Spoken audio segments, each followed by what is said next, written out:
this apparatus they speak of?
Seems like it's only other places you can go.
I didn't know there would be wells that you could fill it with.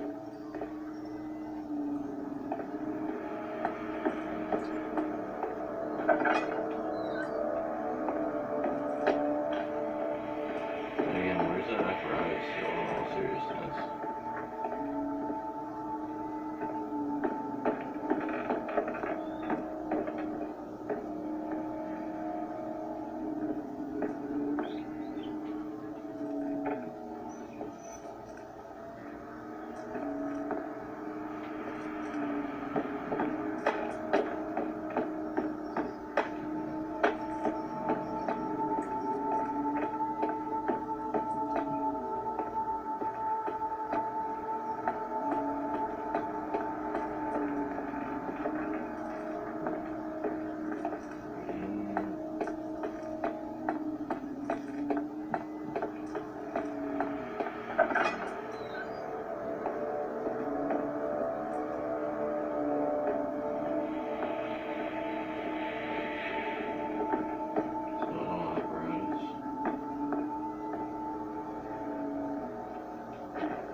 found something, but I didn't find what I was looking for, but I found something.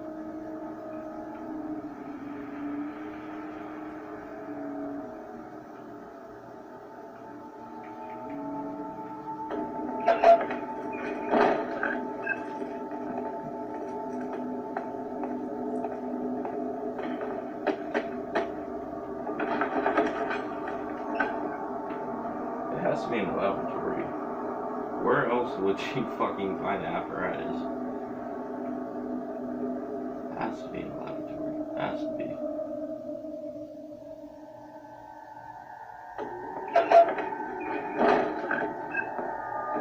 Nowhere else that it could be. It has to be in the fucking laboratory.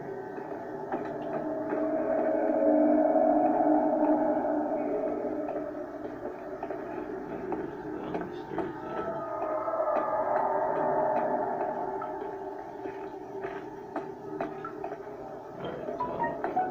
Alright, cool. Should be down here.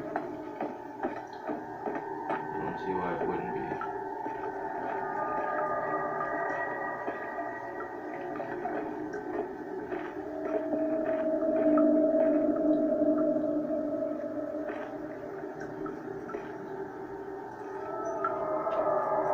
Hey.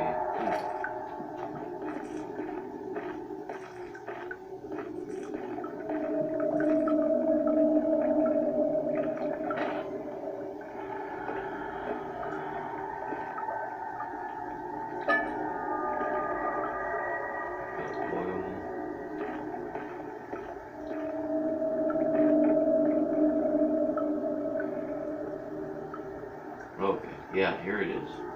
Perfect. Perfect.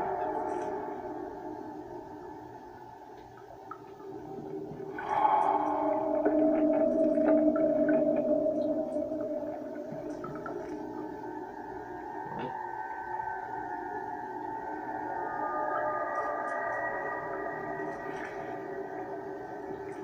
Oh, okay, I see it. I see it going. I was like, yo, what happened to it?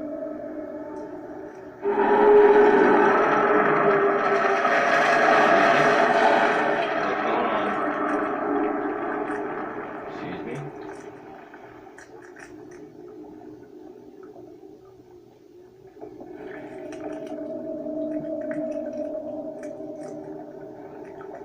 I guess I have to do it in a certain order.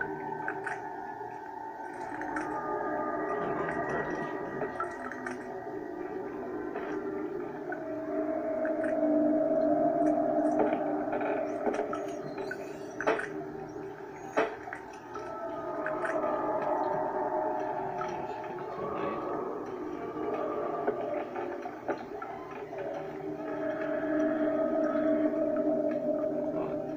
Something.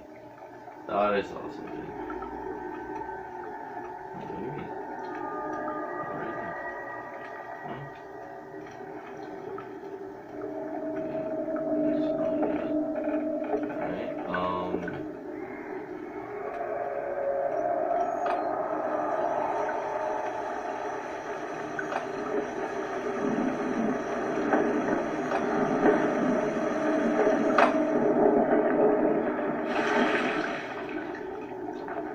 I was trying to put it there. It wasn't letting me put it there.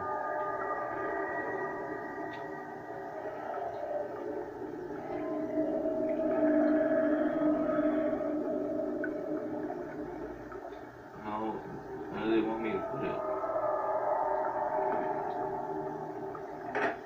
Oh.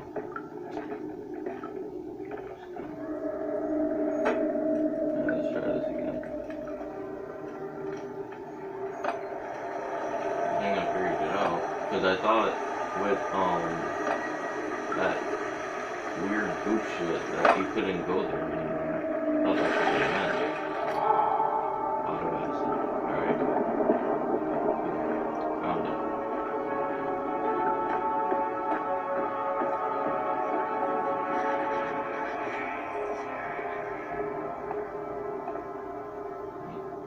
Fuck.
Seriously, I'll find a way to climb back up.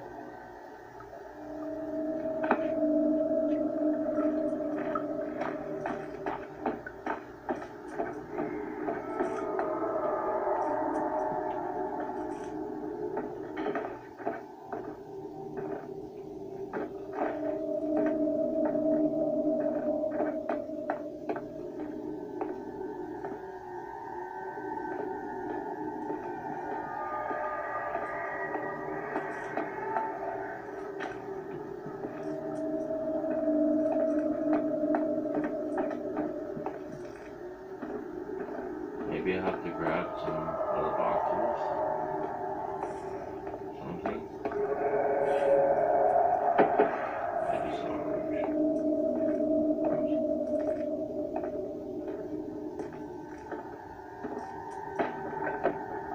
Yeah, the only problem is it's gonna fall.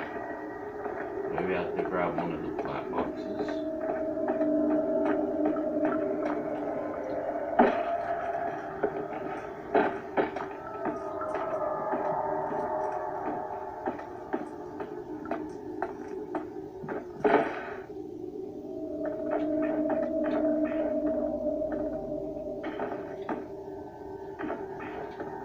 Yeah. Let's take it.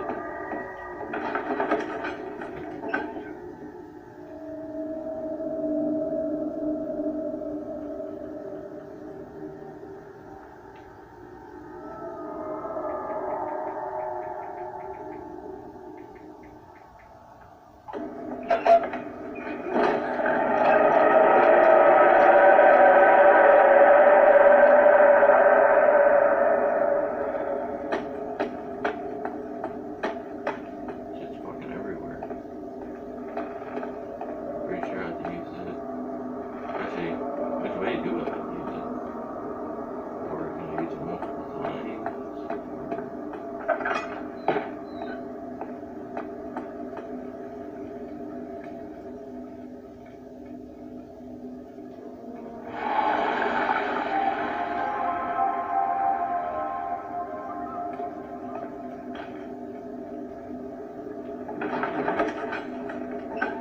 I don't know if this is where I was supposed to go, but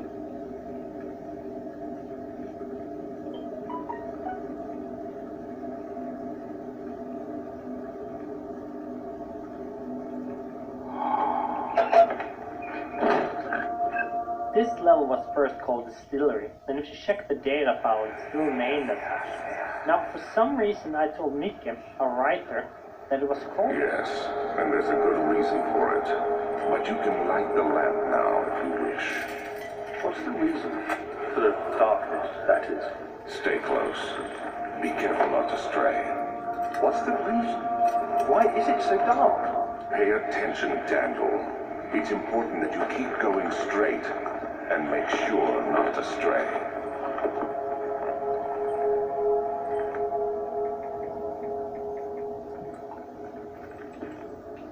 This level was first called Distillery, and if you check the data file, it's still named as such. Now, for some reason, I told Mikke, a writer, that it was called Refinery, and the voiceover was recorded with the wrong name. Since it's easier to change a name than a piece of voice data, we had to rename it. I'm glad I said Refinery though, and not King's Hall or Grandma's Vegetable Patch. That would not have been as fitting.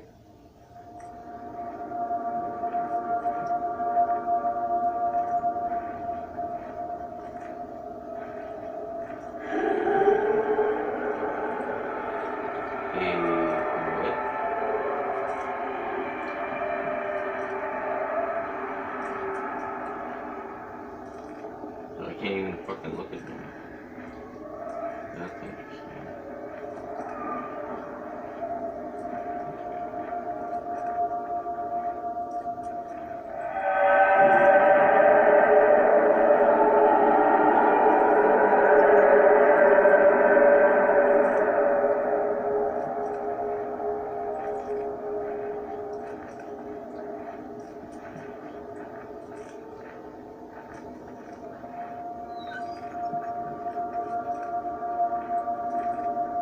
Something's wrong. Oh, so wrong.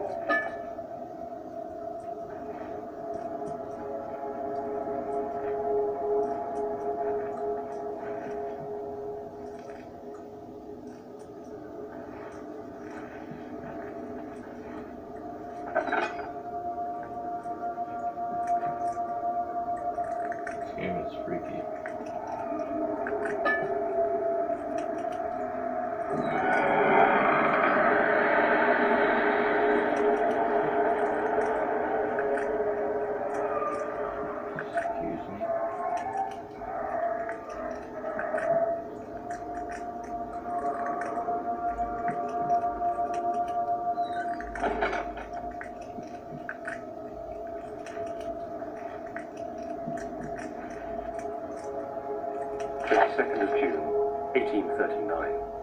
It's been more than a month since my last entry. After the event inside the underground chamber in Algeria, Professor Herbert insisted I return to England. He said he didn't want to risk forfeiting the entire expedition lest I took a turn for the worse. An excessive decision, in retrospect. But I'm glad it turned out that way. I found my journal this morning in the haphazard collection of things brought home from Africa. Next to it lay the broken stone orb wrapped in cloth. I tried to assemble it, but couldn't. The pieces wouldn't fit together. Did it end it prematurely?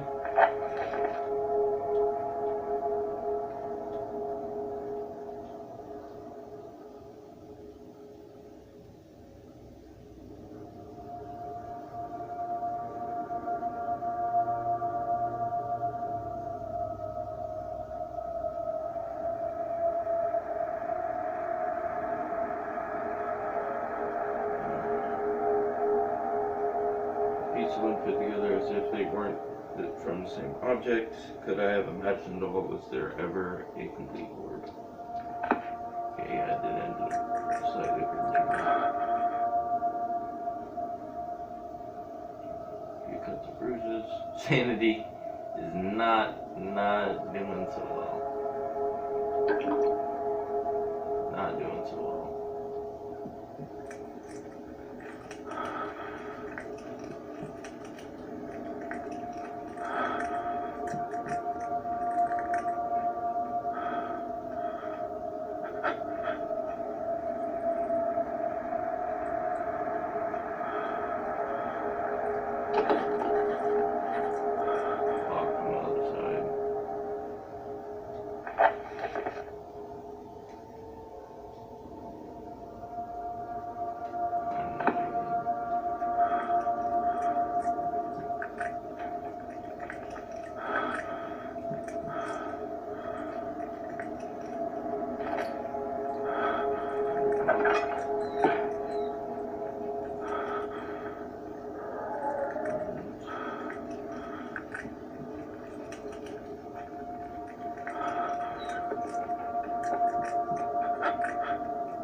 June 1839. I feel the need to continue this journal, even though it was intended for my journey to Africa. This must be something very important. I just know it. I've taken it upon myself to piece the orb back together, but it's been more difficult than one might think. The pieces are behaving strangely. They seem to change color, shape, and texture, but ever so slightly. Yesterday, I took careful measurements and notated any significant markings. Today, I confirmed my suspicions. They were changing. I was terrified and rushed off to see the finest geologist in London, Sir William Smith. I approached the subject with care, and we discussed how rocks change form. He told me about the nature of glass, how it eventually collapses on itself, like ice slowly melting over the course of centuries. Smith eased my mind a bit, but I can't escape the feeling that these shards have otherworldly properties. You're right.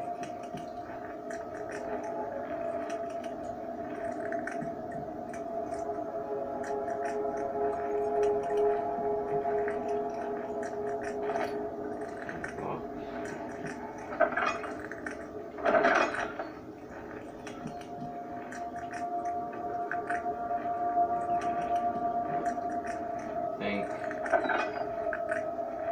pretty well for shit. So now let's go where I'm supposed to go.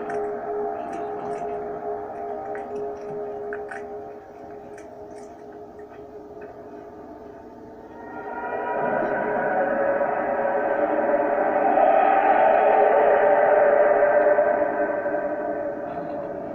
Good.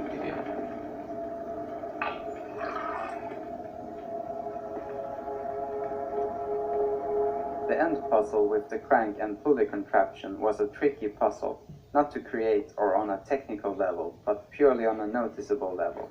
We added stuff to the puzzle perhaps 4 or 5 times because after each test session we kept having testers that did not see the piece of wood that you are to break to complete the puzzle. Originally you could only break it, so we added the option to pull it out as well. Then we added a faint light to draw the attention to it, and also tweaked the description of the crank.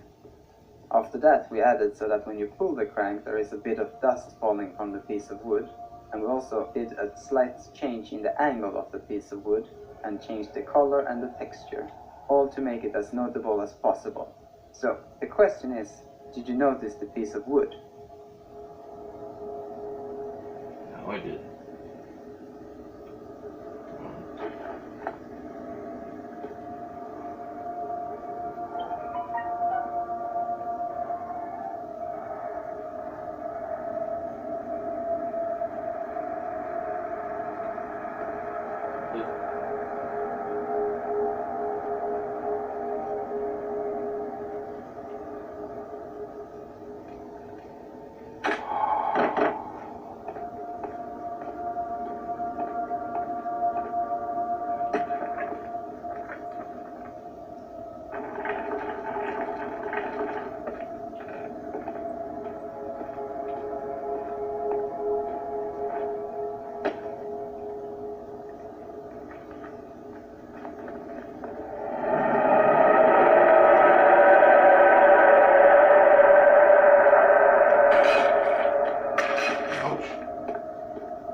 The composer from Amnesia, The Dark Descent.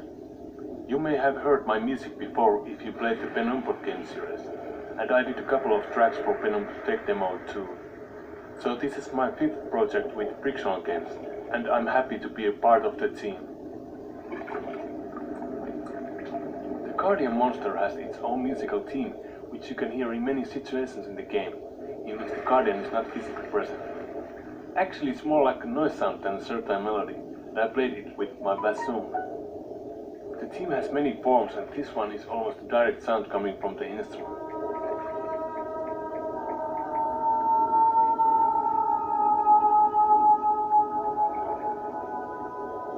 And this noise, which sounds like screaming, is a highly modified version of it.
to say. Come on.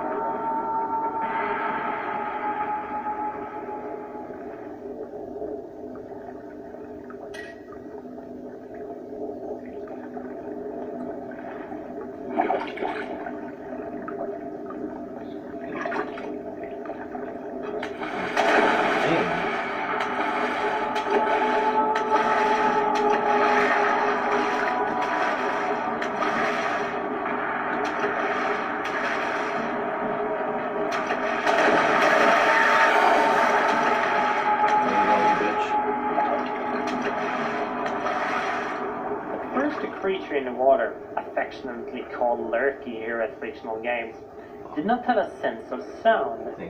Later on we wanted to add it though, so the player could lure it away by throwing stuff in the water. When I added this, something unexpected happened. Lurky started following me. When you jump on the crate, here's the sound you make when you land and it goes there to investigate. This was very fun emergent behavior, and I think it made him even more menacing. I also want to add that Lurker was kind of inspired by my favorite movie as a child, Tremors. I guess this early obsession might also explain some creatures in our older games.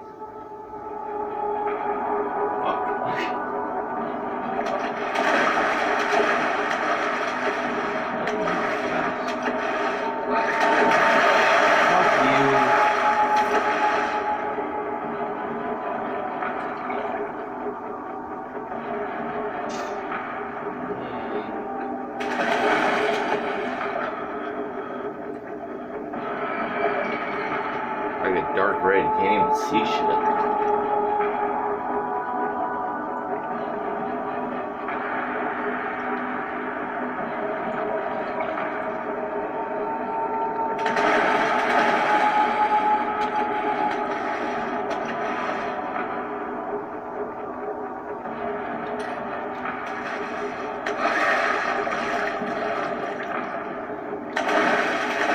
Come on.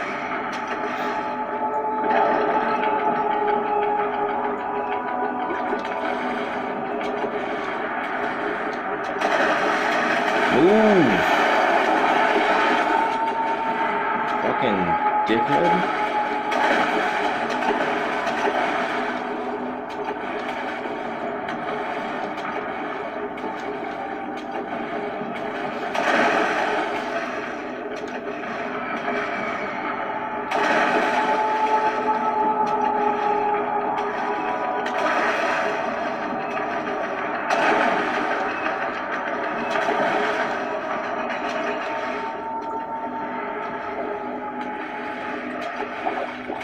Of course, he's still fucking here. He's still here. This fucking asshole.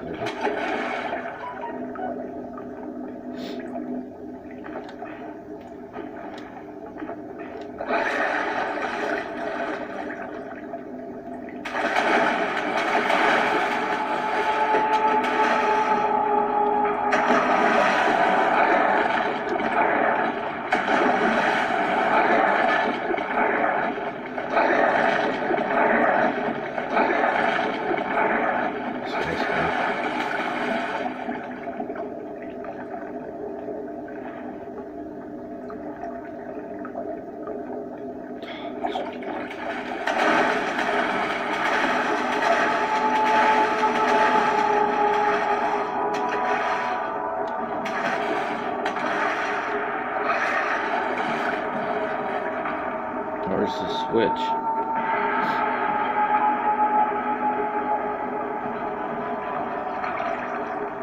Or do I turn the... Yeah, it looks like I have to turn that knob.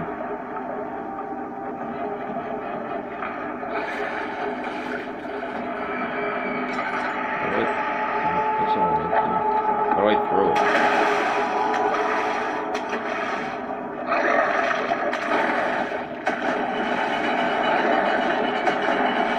How do you turn this shit?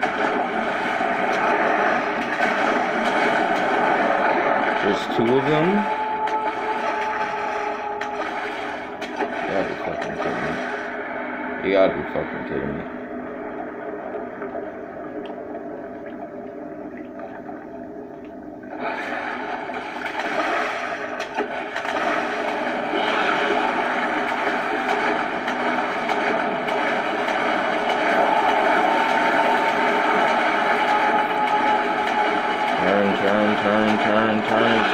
up, hurry up. Fuck. Really? Really though? Really?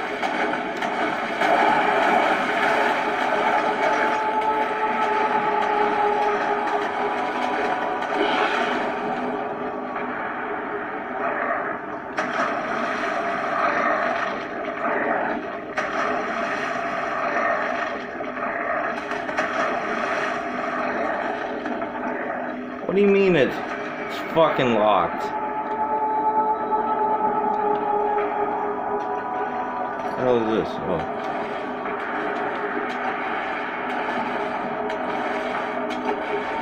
Great. Hi, friends.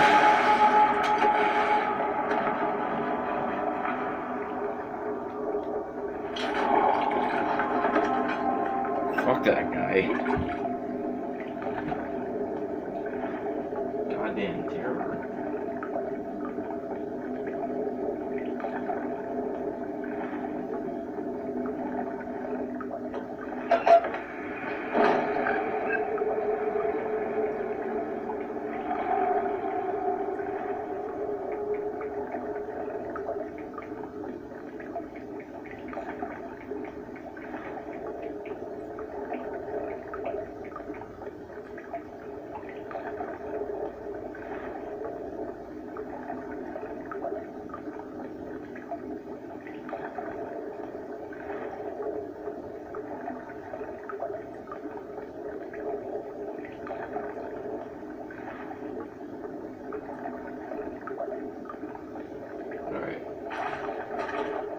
Hi, I am Tapio, and I made monster sounds and vision sounds for this game.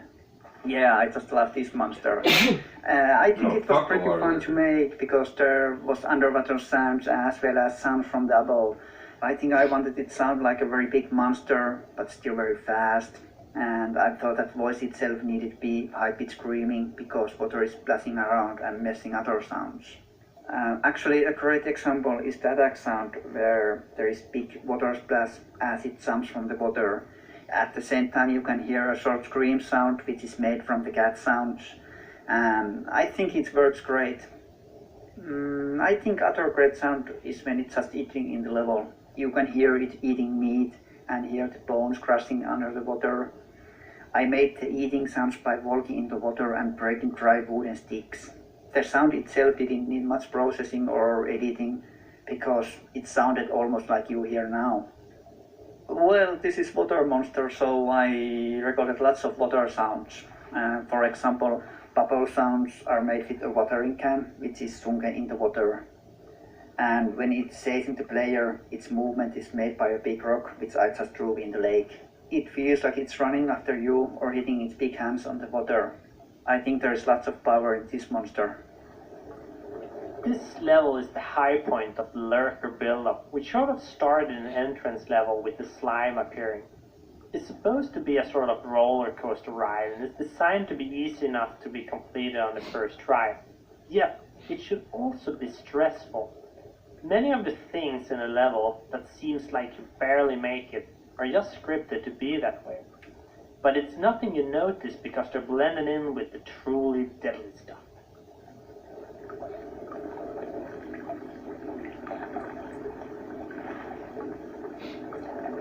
Alright. Fuck.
second.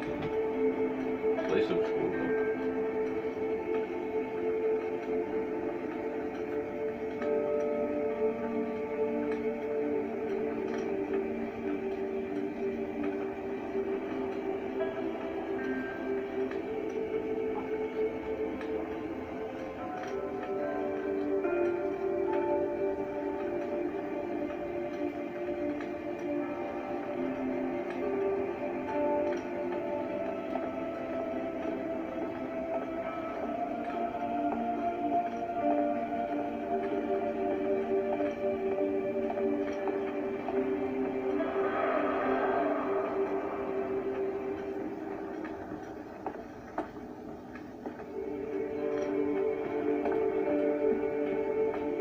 They sound so sad.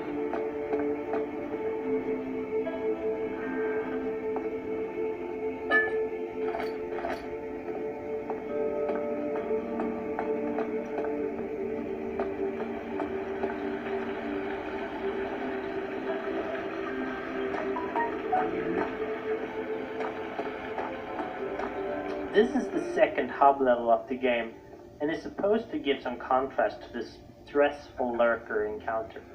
We think building up contrast like this is extremely important for the horror mood. Only by seeing a bright level can you appreciate the dark one, and so on. If you do not do this, the player will get used to the stuff and the effect will lessen greatly.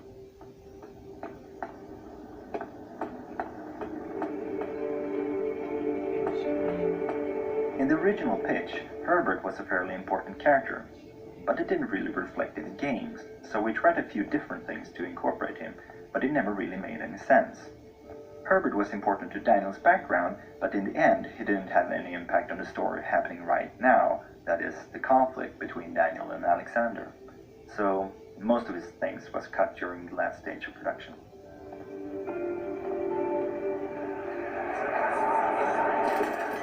You have an ascending room. Would it take us to the inner sanctum? It will definitely take care of the vertical part of our journey. So, you have ridden an elevator before? Yes, the Colosseum at Regent's Park has one. It takes you to the gallery where you can view the panorama. Good. This ride might be a little longer, and in the other direction.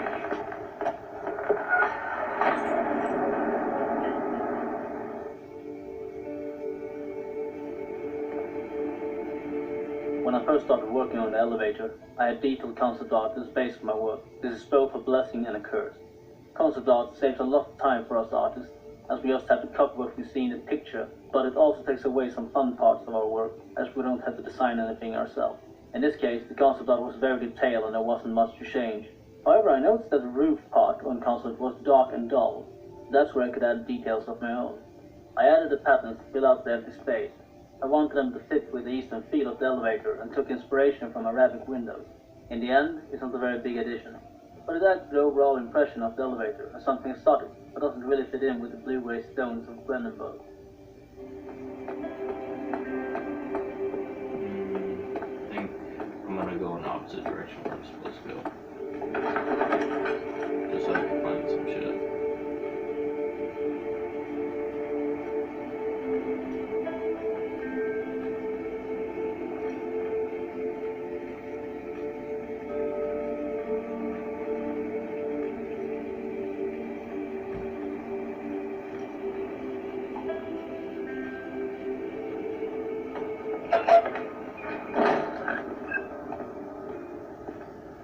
So much for the nice melancholy music.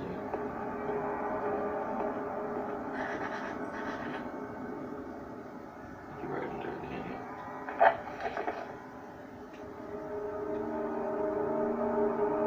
Strange and unnatural.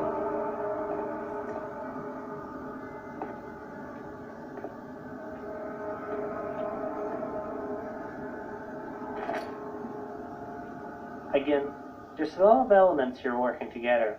Not only does the player enter the darkest level yet, they'll also come up against a dark part of Daniel's memories. We've tried to have all aspects of the level work towards this goal. Hopefully it creates an oppressive and disturbing feel.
Alexander, I have prepared the explosives you needed for clearing the flood drain. I can't stress enough how important it is that the mixture is handled with care.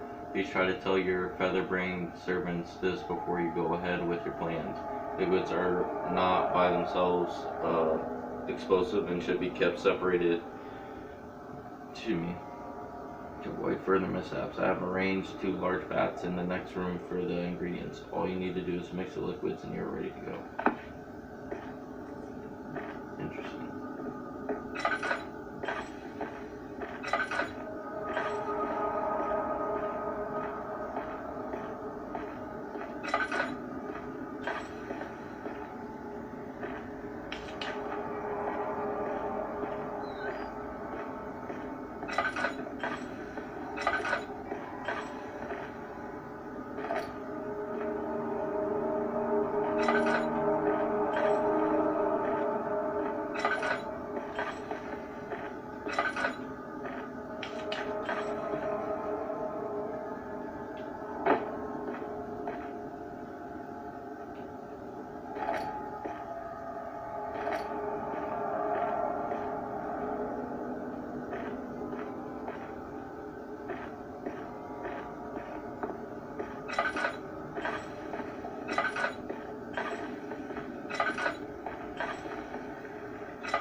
So there's forward and left. Okay, so let's go to left first.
me go. I won't tell anyone, I swear. I just want to go home. No! Get away from me! Leave me alone!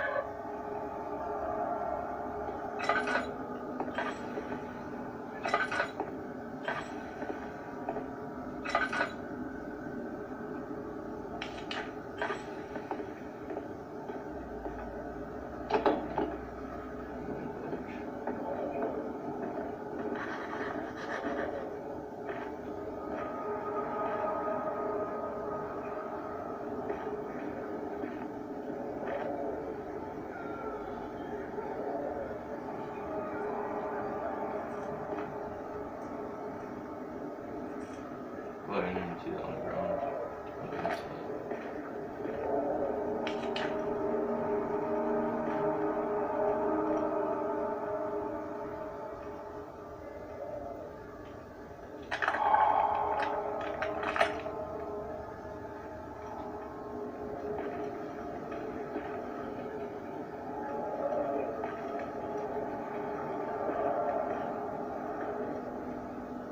what did he say? Rubble from a cave-in is hindering for a passage in the storage. Find a way to get through.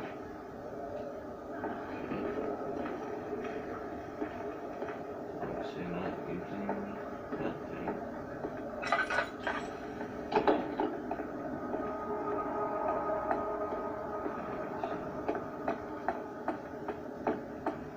Gone all three ways. So let's try another part of the black hole.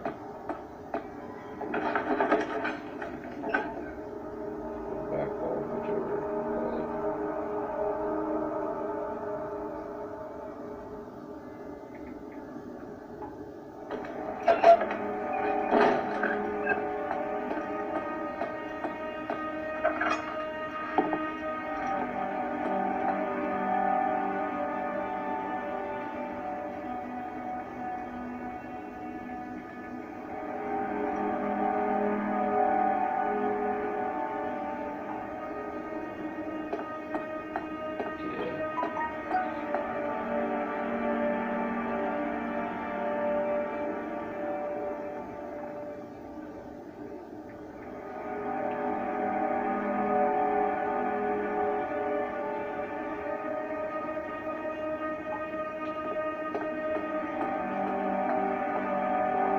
Try this and see what we find in there.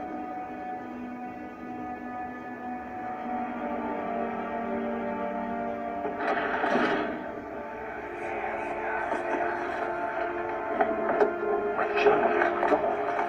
What did they want with my journal?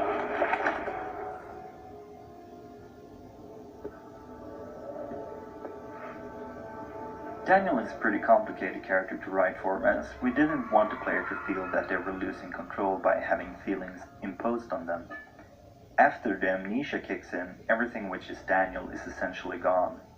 The player is the new Daniel, and he should be able to act the way he pleases, and even reject his own background as he discovers it.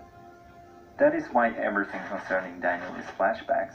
Even the diary entries are read as what is being told is happening right now. That is, it is the old Daniel telling the story, and not the player reading it.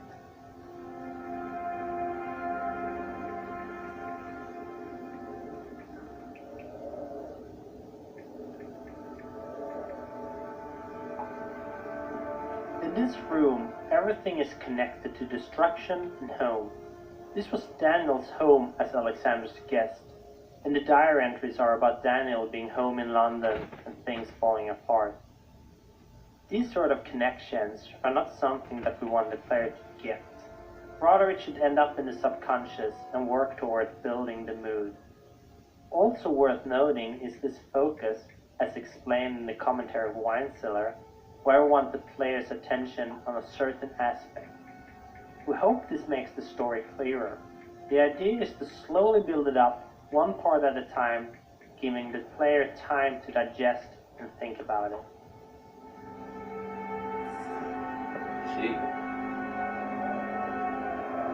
2nd of July, 1839. I received a letter today from the Algerian governor's office disclosing the fate of Herbert's expedition. About a week after my departure, Abdullah, one of the men traveling with us, returned from the desert. He was badly injured, as if maimed by a lion.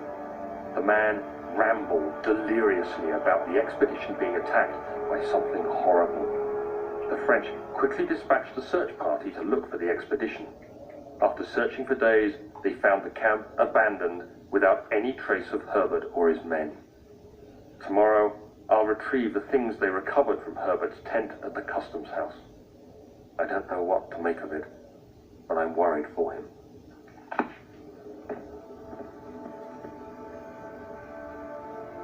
This is an interesting meeting. The lock is broken. Find out a way to open and close the door in the guest room. Okay.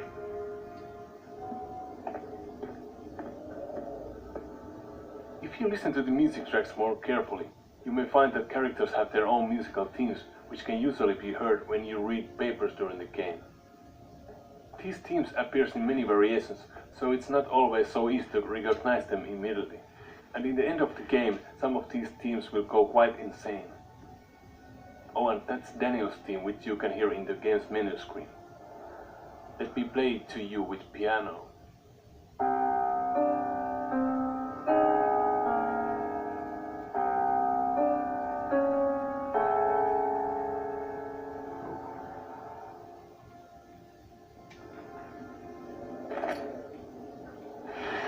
So this is my room. Oh, it's my room.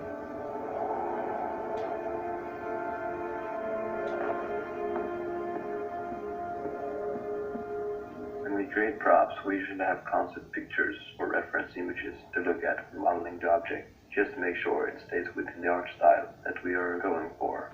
When creating a chair, a table, or a bookcase, just to name a few, we usually have to plan measurements before we get them into the game, because having something in the game that isn't the right size can break the immersion.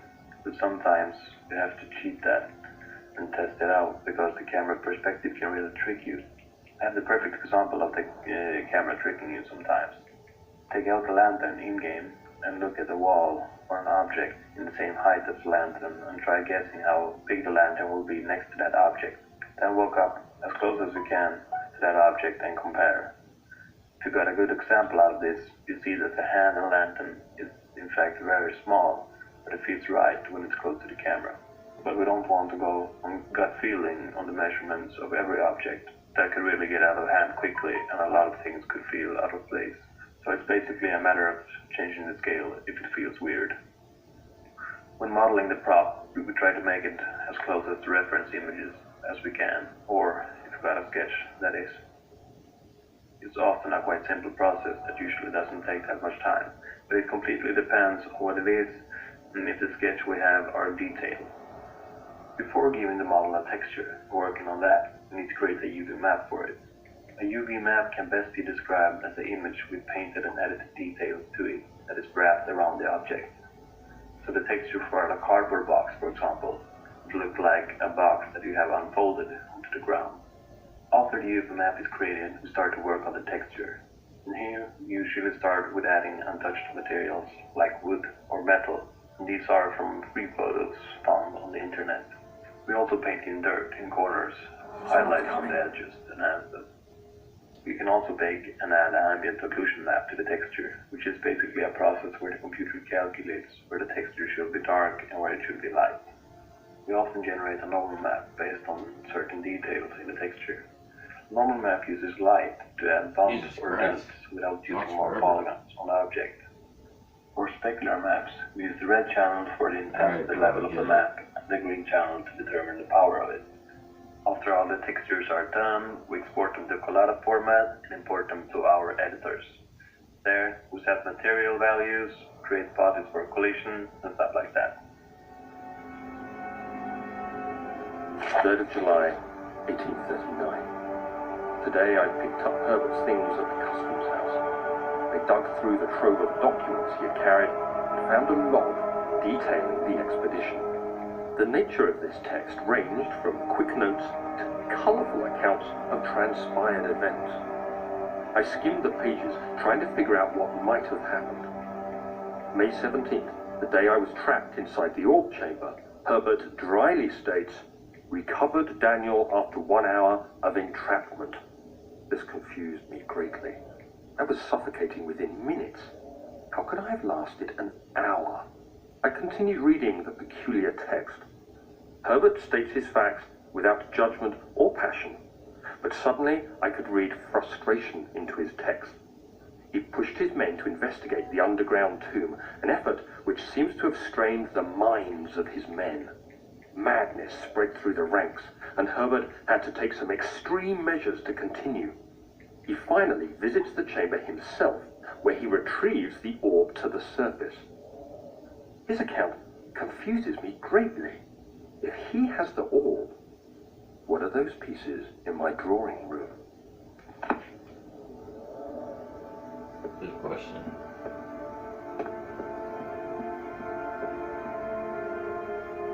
Can I use crowbar here? Alright, I can.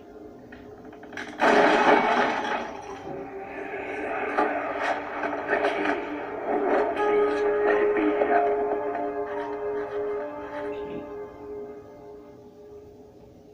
What you got, my Daniel? Foreign key is hidden in the guest room. Is it? Thank God, there it is. It's just a guess. I guess it is a good place to hide it then.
Knows what that was.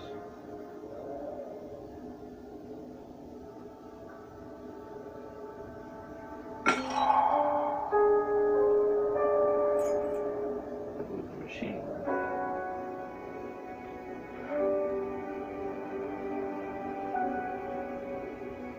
4th of July, 1839. It's done. The orb is assembled. I was awakened by an exhausting nightmare. Shaking and sweating, I retired to the drawing room with a cup of tea. The relic pieces lay spread across the table as I'd left them, but somehow I knew how it was supposed to be. I fetched the tar, which I had prepared to fix the pieces together, and without fault I joined them, producing the orb I remembered so clearly. The tar proved unnecessary. It was pushed out from the joining pieces as they merged on their own, with no adhesive. The ancient stone relic now rests on my table. Its immaculate surface and perfect shape could have been molded by a factory. This is all too strange. Indeed. It's done with the guest room now.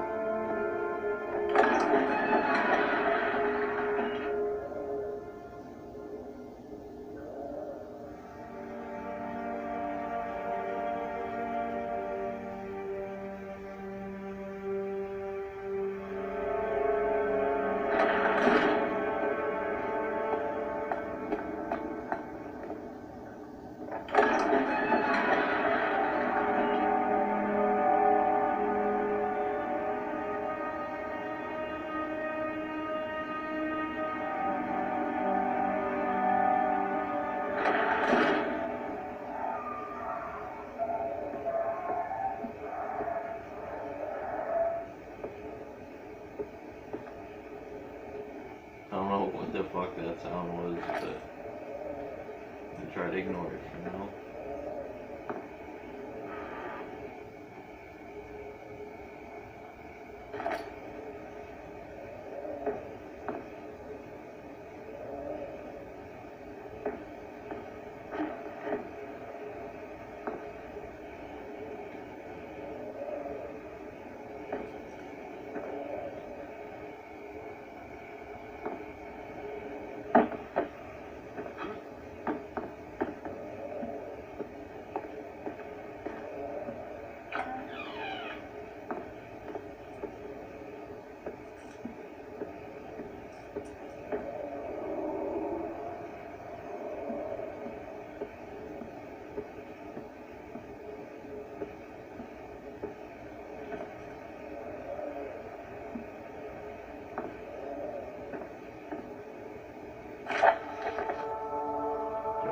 Letter regarding the discovery of an orb to my most trusted student and friend, Johann Weyer.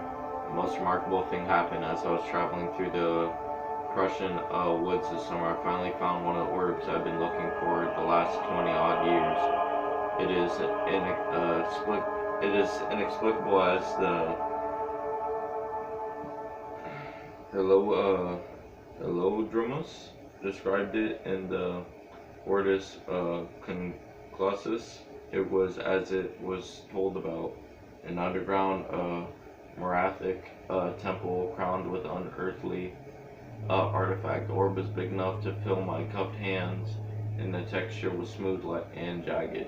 Its colored wash, while rich contrast, is not enough to describe its nature. It was impossibly an artificial paradox captured within stone.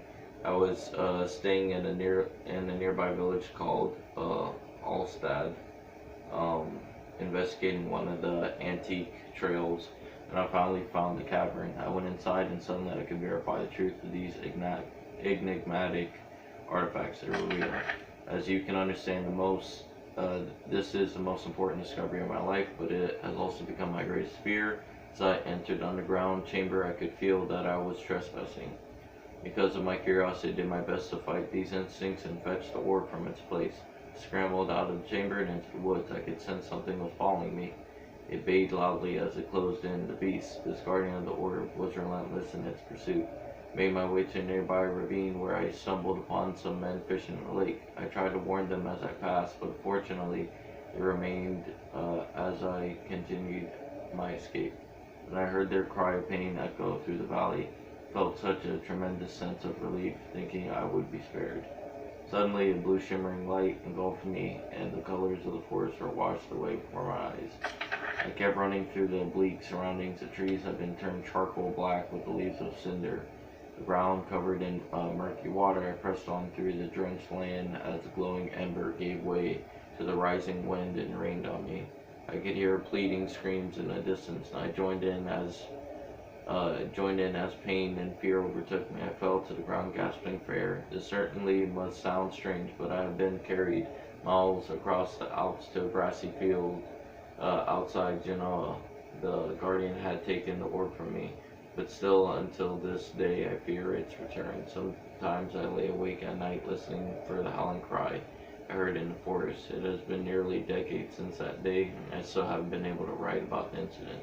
Last time we spoke, you told me about your interest in ongoing research into the mythic orbs, and I realized I owed you the truth about my visit to Alstad. Your friend and mentor, Heinrich Cornelius Agrippa.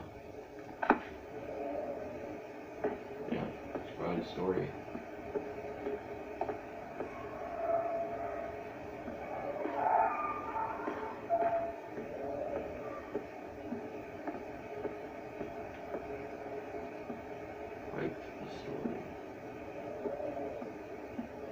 This map was one of the most fun to make because of the rooms. It had more objects than we usually add in a level. I think the first two rooms was pretty good, just because of this. But we can't add this many objects in every room in the game, because that would, first of all, be very demanding on your PC's performance, and a lot of our players doesn't have gaming rigs. Secondly, it wouldn't make sense if every room or corridor was a storage. We also try very hard to vary the levels and rooms as much as we can do. This level was also the first time in the game the player had any contact with outside. So for this part, I had to make a couple of different wall pieces, a pine tree and breakable version of the window. And I can talk a little bit more about the breakable window here. When creating breakable objects like this, we have to first of all break the model by splitting parts up and creating pieces. Like on this window, it has a lot of wood parts that are loose after it breaks. Those parts are remodeled into broken versions, and in the broken version of the window, they're actually hanging in the air at the same place they were when the window was whole. After modeling those and exporting the model into collada format, which our engine handles, I use our in-house model editor to set each wood part up with a body for collision, and I also had to wait for it to behave realistically. I also had material type, in this case wood, and that is so that wood sound is played when a piece hits something. You can also set up more advanced stuff like how it will behave in water, how fast it can travel, and how fast the speed will decay, but also a lot of other settings as well. But when the broken version is done, I also set up a special entity of the original window where I set it to break at a certain force, and when that happens, another entity will load, and this one will disappear. And in this case, we load the broken version of the window. We also set it up so a particle system with glass shards is going to be played as well as a break sound. And as soon as you break that window, and all that is happening, and since you probably threw something at the window, the force of that object will make the wood pieces fly, not fall straight to the ground as they would otherwise. That is pretty much how we do it with most breakable entities. But of course, creating a particle system and sounds for this is needed too. And in this level, you can also see a lot of props that I made earlier, before we started making maps. This is objects like shelves, tables, chairs, paintings, etc. But of course, I didn't make all the objects in this level.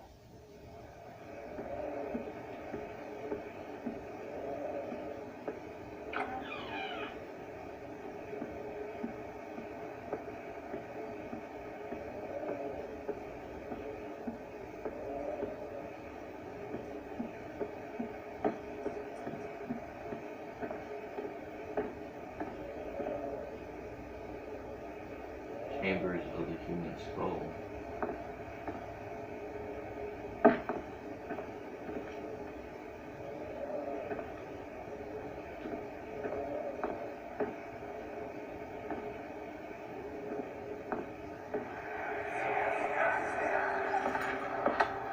Let's see what you have to offer.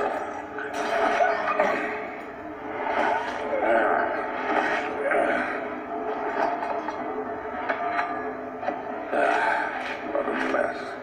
I should have sharpened the saw, but I can sense it. It's definitely there.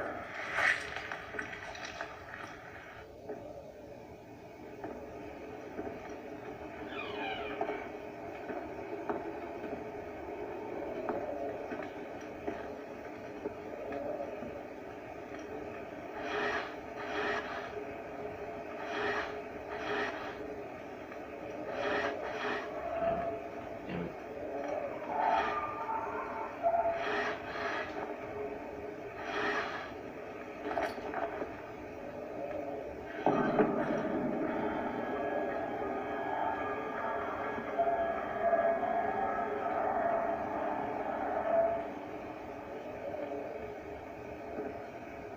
Okay.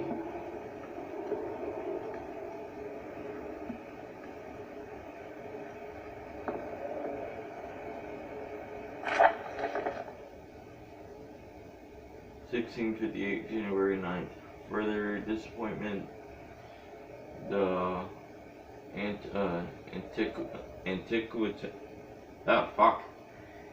antiquarians' latest findings yielded nothing. I'm still unable to grasp the inner workings of life and its relations to the power I sense within it. Shall pursue more books on the subject, but I suspect it will be in vain. Since no research has been made in particular interest, I must attempt to fill that void myself. Clearly, humans emanate more of the energy I seek, but I hope animals will suffice as they would prove less of a hassle to acquire.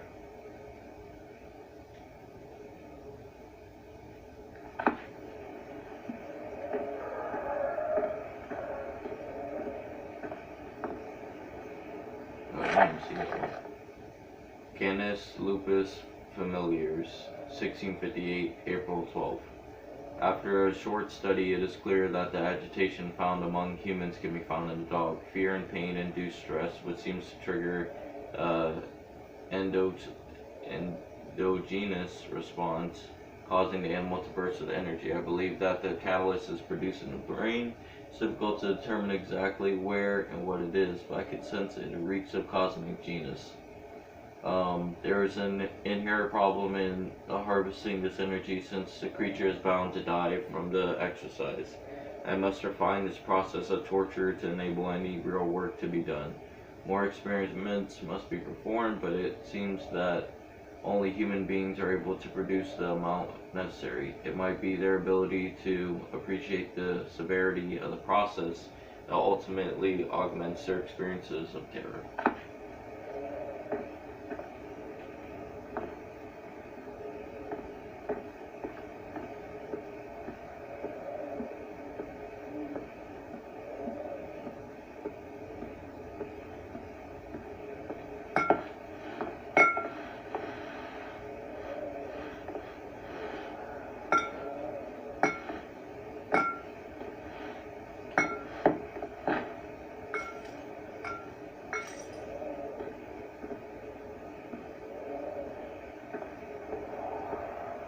Maybe somebody do it.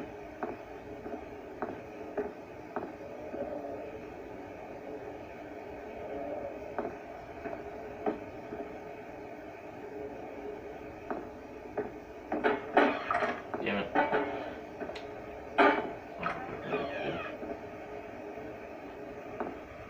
Shut up.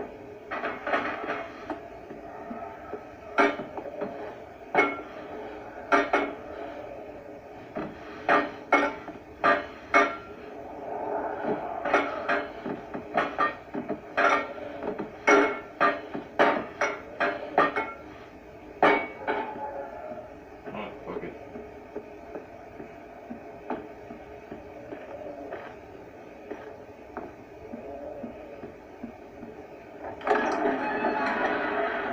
To the hole.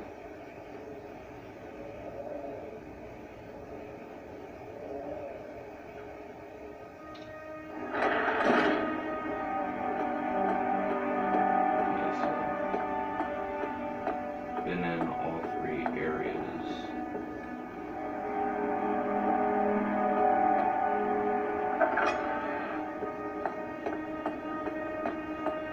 Some things I found, some things I haven't.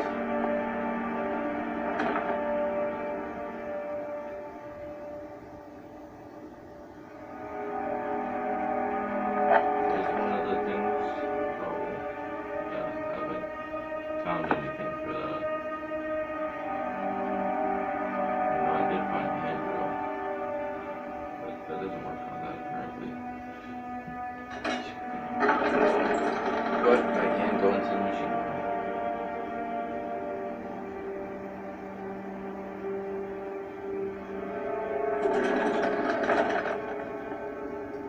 This is another one of those contrast levels, this time calming the player down for what will happen once the elevator is finally running.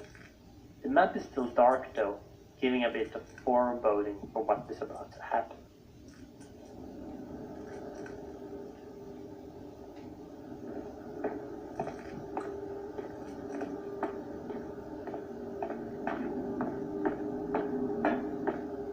When I first saw the concept art for this level, I was pretty happy because I think it looked very interesting, with all the pipes coming from random places and going throughout the level. But I was also a little bit worried because it looked so time-consuming to create all the pieces and placing them in the level. In the end, I was right about that because it did take a lot of time to make everything fit together. But I also think it was worth it because it's a very interesting looking level. And we also use the same pipe system for other levels. As for all the pipes in this level, I modeled and textured in Maya. I think there are 26 different pieces of pipes that I made. I had to import the wall pieces used in this level into Maya as well, to make a temporary little map to check if the pipes were correct length and all. I also had to make sure all the pipes snapped and align well at 0.25 meters in every axis, otherwise placing all the pipes in the level would be nearly impossible. For creating the texture for the pipes, it was pretty easy because I went with a simple kind of rusty metal look. And when that was done, I started with the pipe work in the level. As you can see, there are a lot of pipes in this level. After this map was done, you could say I pretty much became the plumber of the team. And for some reason, I got most of the pipe-related levels scheduled to me. 5th July, 1839. Today I went to the university looking for answers. I was able to sneak into Herbert's office and pick up an address book along with some relevant textbooks. Professor Taylor at the Faculty of History was very helpful, and I managed to approach the subject of the orbs. The most interesting aspect was the prevalent trace they had left in our culture. The mythic orbs may, in fact, have inspired the globus cruciger, which so many royal regalia holds to this day. In ancient times, the orbs were held by priests as a symbol of the sun and its power. As I was leaving, I overheard a disturbing conversation. Sir William Smith, the geologist, was killed last night. Less than a fortnight had passed since I'd asked for his expertise. I know it's silly, but I can't help feeling responsible somehow.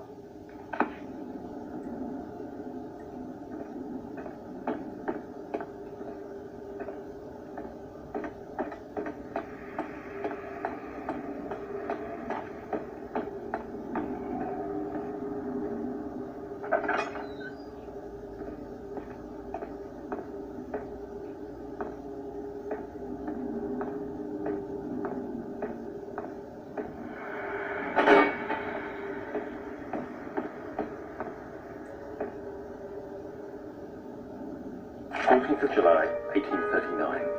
I've read every book I can find on the subject. While rich in legend and hearsay, my knowledge is lack for the insight I crave. I've sent letters to many in Herbert's address book and received answers of varying importance. Today, I got one which differed greatly from the others. From a baron in Prussia. He said nothing about the quaint stories of priests in underground temples. He didn't even mention them. He simply wrote, "I know. I can protect you. Come to Brennenburg Castle. Signed, Alexander." What am I to make of this? Protect me from what? Is someone after me? I looked up Brennenburg and traced it to the Prussian woods near the Baltic Sea. While being the least informative letter I've received, it causes me greatest distress and interest. As I write, my thoughts are drawn to my nightmares in which a most disturbing sound calls to me. A sound defying description. A voice from the void. The last few weeks have been awful, with so many sleepless nights dreading a repeat of those horrid dreams. Tomorrow, I shall visit my physician, Dr. Tate, in hope that he can provide me with sedatives to help me sleep.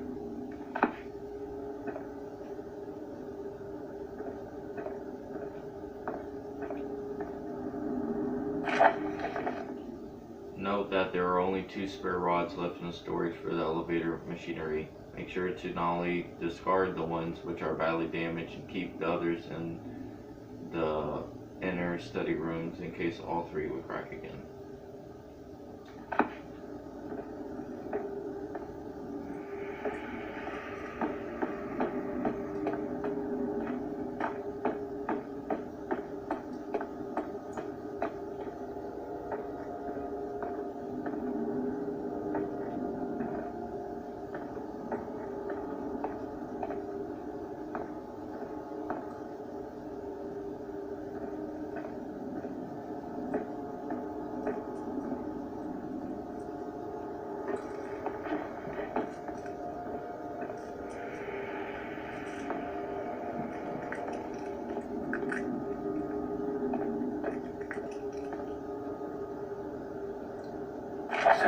July 1839.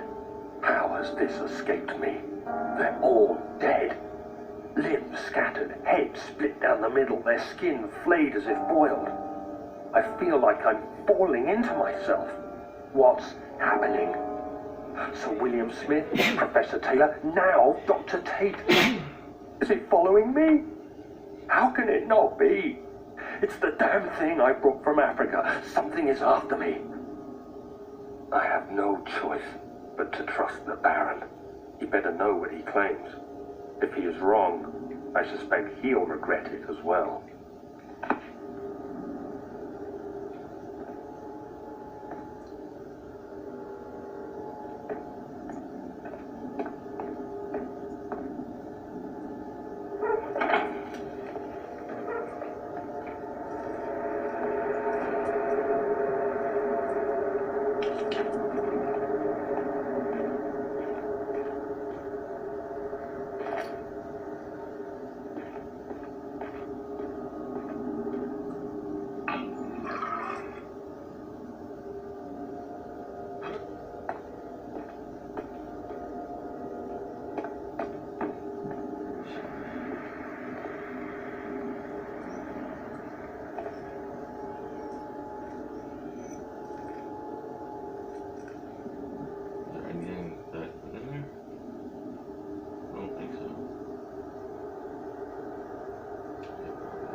Anyways, I'm gonna end it right here just because I want to eat something.